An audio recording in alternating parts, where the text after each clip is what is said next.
Hello and welcome back to my channel. In this video, we'll be discussing tips for the removal and replacement of the camshaft position sensors on this 2025 Toyota Corolla with the 2.0 liter engine. If you find my tips to be helpful, please like, subscribe, and comment. Now let's get started. There are two camshaft position sensors on this inline 4-cylinder engine. We have the intake camshaft position sensor at this location right here. And we know that because it's closest to the intake manifold.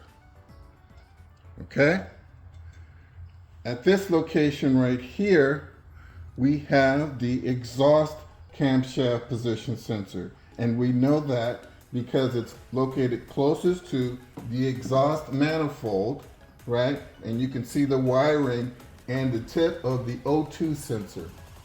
For demonstration purposes, we'll be working on the intake camshaft position sensor. Both sensors can be removed and replaced in the same manner. Some of the symptoms associated with a faulty sensor include stalling, no start, misfire, rough idle, and at least 7 different codes, and I'll mention 3. P0340, P1341, and P1360. And this list is really long, and so what that tells me is that these camshafts and camshaft sensors are very, very sensitive. They're making these engines more and more efficient. The tolerances on the camshafts and things like that are extremely tight. And so it's really critical that the camshaft doesn't have any vibration in it and it doesn't fall out of sync with the crankshaft sensor. So you might ask, what do these parts do? Well, they work with the crankshaft sensor to define the exact position in the crankshaft cycle. So we have a fairly short supply list. Let's quickly go over it. You'll need a camshaft sensor if needed, and there's only one part number for both locations. You'll need an 8mm socket, an extension, and a small ratchet. And you'll also need some Loctite. And with that, let's go ahead and remove this sensor. The first thing I'm going to do is come in here, remove the electrical connector like that. Then I'm going to work on this bolt. And what you're going to notice is that this bolt is very hard to remove. And I'm going to show you why. Okay, so that's loose. There you go. And so this is why. This bolt requires Loctite. Okay, that's a pro tip for you. Do not skip that. Now this Loctite's in pretty good shape, and I could probably reinstall the bolt with the existing Loctite. But you need to have Loctite on hand. Okay, anytime you see a bolt with that green material on there, that holds the bolt in place. This whole thing vibrates tremendously, and we don't need sensor vibrating, right? Because it may throw the crank cycle off, or it might throw codes, right? Because if it just vibrates, it may think that the camshaft is somehow out of balance. In order to protect the engine, you'll get a check engine light, or the engine may just shut down completely. So let's go ahead and remove the sensor, and there you have it. Now let's go ahead and inspect it from top to bottom.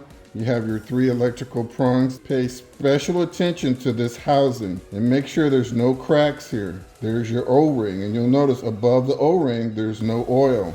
That means your O-ring is working. It's doing what it's supposed to do. You should have a light coat of oil on here. When I first pulled off the sensor, it had more oil on here.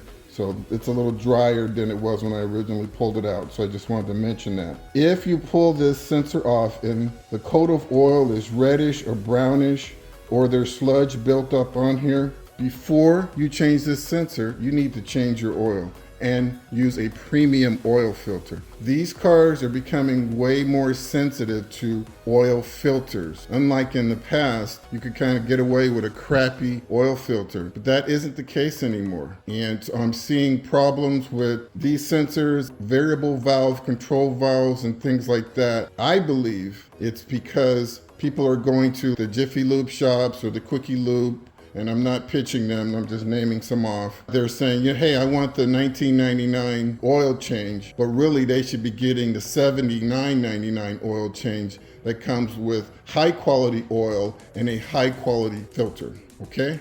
Don't do that, don't cheap out, and that's all I'm gonna say on that. Change your oil, run the car for maybe 100 miles, and see if the code goes away. You may have to remove your negative battery cable for about 2 minutes and replace it to clear the code. If the code goes away, you're fine. It was an oil issue, not a sensor issue. And let's go ahead and get it reinstalled. Carefully slide it in. I'm gonna push it straight down. See it kind of locked in place. And now I'm gonna rotate it like that. And I'm making sure I seal that O-ring. Okay. I'm gonna put just a little bit of Loctite on this bolt here to freshen it up. Okay, let's get it installed.